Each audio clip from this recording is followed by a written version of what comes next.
Babanda. I'm Atli Khakal. My name is Harshali Mahanta. I read in class 2. I convey my regards to everyone. Today I would like to say something about the power of prayer. Prayer is the most effective medicine for our inner healing. It is the best way to connect ourselves with the Supreme Soul. Prayer is a way for us to remain focused on Lord Krishna. This helps us to endure hardship and challenges that we face in day-to-day life. Prayer is constant reminder that Paramatma is stronger than any difficulty we may face in our lives. Also, prayer is a reminder that Paramatma is with us. Paramatma, who is the creator of the universe and human being. We should always show gratitude to him. The best way to show gratitude to him is through prayer. Prayer acts as the means of communication with God. It is the best way to know him. It is the best way to getting close to him. So we should pray every day, whoever, wherever we are. Dhanyabad, Krishna. Krishna আমি শিশু ভক্তি ও Ram Krishna Krishna Krishna carry নাহি কেও পাম তুহাৰী চৰণ কৰেনো শতপতি বাৰ একো কৰোঁ সুপ্ৰণাম বাৰ একো কৰোঁ সুপ্ৰণাম। তামোলপুৰ আঞ্চলিক শাখাৰ আতিথ্যত ৰঙিয়া জিলা শাখাৰ ৪৬ সংখ্যক বাৰ্ষিক অধিৱেশনত উপস্থিত থকা প্ৰত্যেকগৰাকী আই বাপ তথা আজি এই অনুষ্ঠানভাগীত সভাপতিৰ পদ অলংকৃত কৰা সভাপতি বাপকে প্ৰমুখ কৰি আজি এই মঞ্চত উপবিষ্ট প্ৰত্যেক বয়োজ্যেষ্ঠৰ শ্ৰীচৰণত আমি প্ৰিয়ংকা কলিতাই সেৱা নিবেদিছোঁ।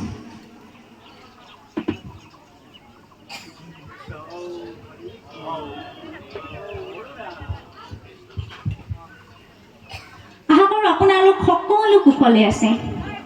খুব আধ্যাত্মিকতাৰ ভৰপূৰ আজিৰ এই অনুষ্ঠানভাগী আৰু এই অনুষ্ঠানভাগীত আমাক আজি উপস্থিত থাকিবৰ বাবে সুযোগ প্ৰদান কৰা ৰঙিয়া জিলাৰ সকলো কৰ্মকৰ্তা তথা প্ৰভু ভগৱন্তৰ চৰণত মই সেৱা জনাইছোঁ। আজি মই আপোনালোকৰ বাবে আৰু আমাৰ বাবে এটা ভাল খবৰ বা ভাল সময় বুলিয়ে ক'ম, কিয়নো আমাৰ এই আপোন ৰঙিয়া অঞ্চলৰ অৰ্থাৎ আমাৰ ৰঙিয়া জিলাৰ বাৰ্ষিক অধিৱেশনখনে ৪৬টা বছৰ অতিক্ৰম কৰিলে আৰু এই অধিৱেশনখনে ৬টা বছৰ গৰাকাৰ পিছত সোণালী যাত্ৰা অতিক্ৰম কৰিব আৰু এই যাত্ৰাক সুন্দৰভাৱে চলাই নিয়া পালন কৰি নিয়াৰ দায়িত্ব আপোনালোকৰ। মই ইতিমধ্যে ৰঙিয়া জিলাৰ সকলো কৰ্মকৰ্তাৰ ওচৰত কৃতজ্ঞ। মই তেওঁলোকক কৃতজ্ঞতা জনাইছোঁ আপোনালোক যে এই যাত্ৰাটোলৈ আগবাঢ়ি আহিল আৰু আপোনালোকৰ দায়িত্ব সুচাৰুৰূপে পালন কৰি নিলে। শ্ৰীমন্ত শংকৰদেৱ সংঘৰ প্ৰত্যেকগৰাকী আই বাপৰ আশীৰ্বাদ শিৰত লৈ আমি আগবাঢ়িছোঁ। যিহেতু আজিৰ এই অনুষ্ঠানভাগী বিষয় ঠিক দিয়া হোৱা নাই, গতিকে আমাৰ আৰম্ভণিৰ প্ৰসংগই হৈছে গুৰুজনাৰ ধৰ্ম আৰু আদৰ্শ অৰ্থাৎ ধৰ্মাদৰ্শ। ধৰ্মৰ ক্ষেত্ৰত আমি বিশেষ পৰিপক্ক নহয় যদিও কিছু কথা আজি আপোনালোকৰ মাজত ক'বলৈ প্ৰয়াসহে কৰিছোঁ।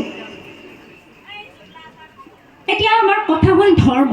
এই ধৰ্মনো কি? থ্ৰী ধাতুৰ পৰা যে উৎপত্তি হৈছে ধৰ্ম, এই শব্দটোৰ অৰ্থনো কি? আমি সকলোৱে কৈ থাকোঁ ধৰ্ম। ধৰ্মৰ শব্দৰ অৰ্থ হ'ল যিয়ে সমাজক ধাৰণ কৰে, যাৰ অন্তৰত অৰ্থাৎ যাৰ মনত সকলো বস্তু অৰ্থাৎ পঞ্চভূতক সমভাৱে দেখিব পাৰে, সেয়াই হ'ল ধৰ্ম। যাৰ দ্বাৰা আমাৰ সমাজত শান্তি সম্প্ৰীতি শৃংখলা ভাতৃত্ববোধ বৰ্তি থকা ব্যৱস্থাপনাই হ'ল ধৰ্ম। কিন্তু আজি চলি চাওঁ, এই যে আমাৰ সাম্প্ৰতিক কাল, এই সাম্প্ৰতিক কালত কিন্তু গুৰুজনাৰ ধৰ্ম আদৰ্শ প্ৰয়োজ্য হোৱা নাই। আজি বহু ক্ষেত্ৰত এই আমাৰ সাম্প্ৰতিক কালত মানুহৰ মানসিকতাৰ নৈতিকতাৰ স্খলন ঘটিছে। এটা প্ৰশ্ন হ'ল সাম্প্ৰতিক কাল। সাম্প্ৰতিক কালনো কি? সাম্প্ৰতিক কাল হ'ল আমাৰ যে বৰ্তমান সমাজত চলি আছে প্ৰবঞ্চনা, ধৰ্ষণ, লুণ্ঠন, হিংসা, কপটতা, বিদ্বেষ, এই সকলো মনোগামী অৰ্থাৎ মনোভাৱৰ সংমিশ্ৰণেই হ'ল সাম্প্ৰতিক কাল। আজি যদি চাওঁ, আমাৰ চাৰিওফালে কেৱল হত্যাকাণ্ডৰ কিৰিলি, চাৰিওফালে কেৱল হত্যা। আজি নিউজ চেনেল বা টেলিভিশ্যনৰ পৰ্দাত দেখিলে কেৱল হত্যাৰ কিৰিলি। কোনোবাখিনিত যদি চাওঁ, পিতৃয়ে মাতৃক হত্যা কৰিছে, আন কোনোবাখিনিত স্বামীয়ে স্ত্ৰীক হত্যা। চাৰিওফালে হত্যাকাণ্ড, অপৰাধ কাণ্ড। সেইদিনা আমি ধৰক আজি এমাহ হ'ল আমি এটা খবৰ পাই আছিলোঁ নিউজ চেনেলত যে 18 বছৰৰ কিশোৰ অৰ্থাৎ 18 বছৰ যুৱক এগৰাকী নিজৰ ভাতৃক ডিঙি কাটি হত্যা কৰিছে। মৃতদেহ বস্তাত ভৰাই কাটি মাৰি নদীত উটুৱাই দিয়ে। মৃতদেহ কাটি ফ্ৰিজত ভৰাই থৈছে।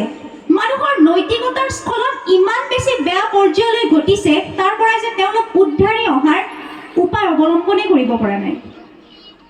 আজি যদি চাওঁ, কেৱল আমাৰ শিশুসকল বা যুৱ সমাজ নহয়, 60 বছৰৰ ঊৰ্ধৰ অৰ্থাৎ বয়োজ্যেষ্ঠ মানুহৰো মানসিকতাৰ নৈতিকতাৰ স্খলন কোনোবাখিনিত বহু ক্ষেত্ৰত ঘটিছে।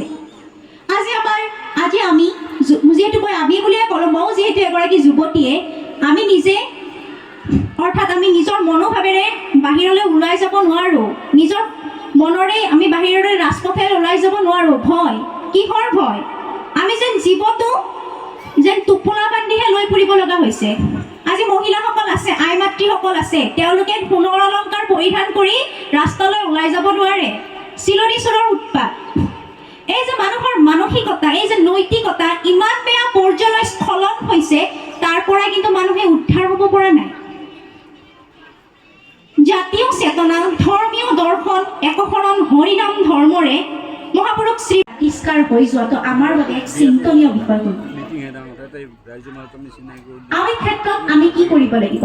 আমি আমাৰ ল'ৰা ছোৱালীক নহয়, শিশু বুলিও নকওঁ মই, আমাৰ বয়োজ্যেষ্ঠসকল বা আমি সকলোকে, আমাৰ সমাজৰ সকলো ব্যক্তিকে গুৰুজনাৰ আদৰ্শৰে উদ্বুদ্ধ কৰিব লাগিব। গুৰুজনাৰ আধ্যাত্মিক জ্ঞান, তেওঁৰ আদৰ্শ আমি সকলোকে শিকাব লাগিব। যুৱক যুৱতীসকলৰ মাজত যুৱসমূহৰো পাতি তেওঁলোকৰ মনত মানৱ সেৱাত ব্ৰতী কৰাব লাগিব। এই ক্ষেত্ৰত মই আমাৰ শ্ৰীমন্ত শংকৰদেৱ সংঘৰ যিটো সেৱা বাহিনী গোট, সেইটো কিন্তু আমাৰ সমাজৰ বাবে এক আশীৰ্বাদ বুলিয়ে কম। আজি যদি চাওঁ, যিসকল যুৱক যুৱতীয়ে সেৱা বাহিনীত যোগদান কৰিছে, তেওঁলোকে কিন্তু কেতিয়াও বেয়া কৰ্মত লিপ্ত হ'ব নোৱাৰে। সমাজৰ অহিত কেতিয়াও চিন্তা নকৰে। সমাজৰ কিবা অন্যায় কৰিব বুলি তেওঁলোকে কেতিয়াও মনত আনিবই নোৱাৰে।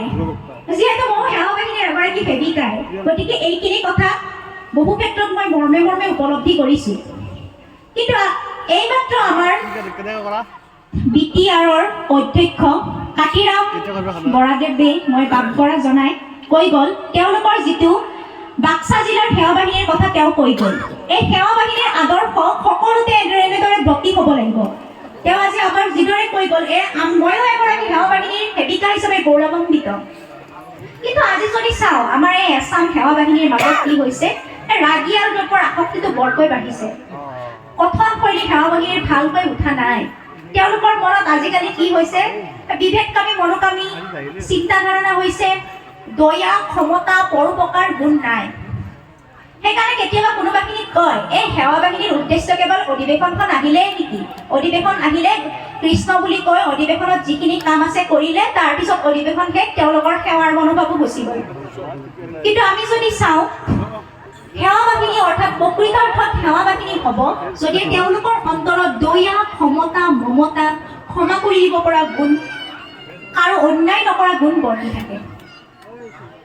আমি মানুহৰ মাজত অৰ্থাৎ আমাৰ যুৱক যুৱতীসকলৰ মাজত সদাচাৰ নীতি তথা সজ নীতি পালন কৰিব লাগিব। আমি সকলোৰে মাজত শ্ৰীকৃষ্ণ অৰ্থাৎ গুৰুজনাৰ আদৰ্শ তত্ত্ব কথা মানুহক আপ্লুত কৰিব লাগিব, তেওঁলোকক উপলব্ধি কৰাব লাগিব। শ্ৰীকৃষ্ণৰ লীলা দৰ্শন, কৃষ্ণৰ লীলা দৰ্শন আৰু তেওঁৰ শ্ৰৱণ কীৰ্তনে হ'ল একশৰণ হৰিনাম ধৰ্মৰ মূল মন্ত্ৰ। অৰ্থাৎ আমাৰ সমাজৰ পৰা ৰোগ ব্যাধি আঁতৰোৱাৰ মূল মন্ত্ৰই হৈছে কৃষ্ণৰ লীলা দৰ্শন, শ্ৰৱণ কীৰ্তন। শেষত মই কেইটামান কথা ক'বলৈ ওলাইছোঁ। সেইকেইটা গুণ যদি আমাৰ ভকতৰ ওচৰত নাই, অৰ্থাৎ আমাৰ যদি মানুহৰ অন্তৰত নাথাকে, তেতিয়াহ'লে এই বৰ্তমানৰ যিটো সাম্প্ৰতিক কালৰ যিটো বিকাৰগ্ৰস্ততা অৰ্থাৎ মানসিকতা তাৰ স্খলন হ'ব বুলি আমি আশা কৰিব পৰা নাই। সেইকেইটা হ'ল অদেষ্টা অৰ্থাৎ অবিবেকী মন, অহিংসা, আমি অহিংসা দূৰ কৰিব লাগিব। মৈত্ৰী, আমি মানুহৰ মাজত মিত্ৰতা স্থাপন কৰিব লাগিব, সকলোকে আমি সমভাৱে চাব লাগিব। অহংকাৰ, নিজক লৈ কৰা অহংকাৰ, এইটো মোৰ জ্ঞান, মোৰ বুদ্ধি, এইখিনি মোৰ ঠাই, এইবিলাকৰ পৰা আমি অহংকাৰ ত্যাগ কৰিব লাগিব। নিৰ্মোহ, মোৰ কৰি থকা অৱস্থা আমি শেষ কৰিব লাগিব। ত্যাগী হ'ব লাগিব। ক্ষমা কৰি দিব পৰা গুণ আমাৰ অন্তৰত থাকিব লাগিব। এতিয়া ক্ষমা বুলি কওঁতে মই এটা কাহিনী আপোনালোকৰ আগত আজি কৈ দিওঁ। কুৰুক্ষেত্ৰৰ যুদ্ধৰ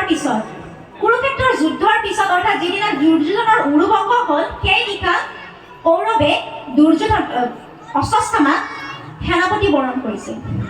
এই অশ্বত্থামাই কি কৰিছিল? কৌৰৱৰ শিবিৰত সোমাই পাণ্ডৱৰ শিবিৰত সোমাই পাণ্ডৱৰ 5টি পুত্ৰক শিৰচ্ছেদ কৰিছিল।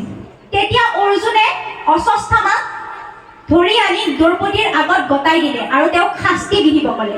তেতিয়া দ্ৰৌপদীয়ে ক'লে, মই অশ্বত্থামাক কোনো শাস্তি দিব নিবিচাৰোঁ, মই তেওঁক কেৱল মুক্তিহে দিম।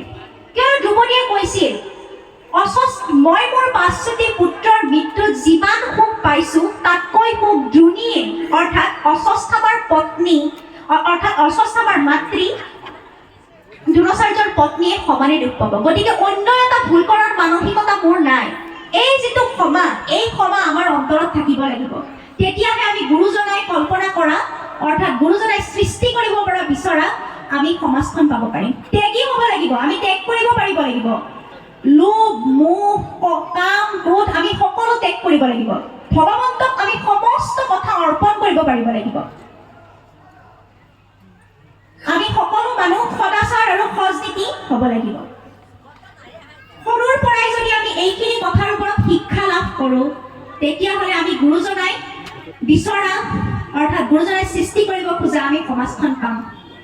এইখিনি কথাই হ'ল গুৰুজনাৰ ধৰ্ম আদৰ্শ আৰু ভকতৰ থাকিবলগীয়া গুণ। যদি এইখিনি কথা ভকতৰ নাই, এইখিনি গুণ যদি ভকতৰ নাই, তেতিয়াহ'লে কেৱল হৰি কীৰ্তন অৰ্থাৎ হৰিনাম কীৰ্তন কৰি ফুৰিলেও সেই ভকতৰ মাজেৰে গুৰুজনাই সৃষ্টি কৰিব বিচৰা সমাজখন কিন্তু আমি পাম বুলি আশা কৰিব নোৱাৰোঁ। শেষত আমি মাধৱ পুৰুষৰ বস্তু প্ৰকাশৰ এফাকি ঘোষা মৰ্মে উপলব্ধি কৰিছোঁ আৰু আমাৰ কাৰ্যত উপলব্ধি কৰিব লাগিব। হৰি নাম ৰখে বৈকুণ্ঠ প্ৰকাশে প্ৰেময় অমৃতৰ নদী, শ্ৰীমন্ত শংকৰে পাৰ ভাঙি দিলা ব্ৰহে ব্ৰহ্মাণ্ড বিধি। এইখিনি ক'বলৈ যাওঁতে হয়তো আমাৰ বহুখিনি ভুল হ'ব পাৰে। আমি বক্তা নহয়, মাথো কিছু কথা আজি আপোনালোকৰ আগত ক'বলৈ প্ৰয়াসহে কৰিছোঁ। গতিকে অজানিতে হ'ব পৰা সমস্ত ভুলৰ ক্ষমা প্ৰাৰ্থনা বিচাৰি মই মোৰ আজি বক্তৃতা সামৰণি মাৰিবলৈ ওলাইছোঁ এফাকি ঘোষাৰে। কৃষ্ণ। অপৰাধ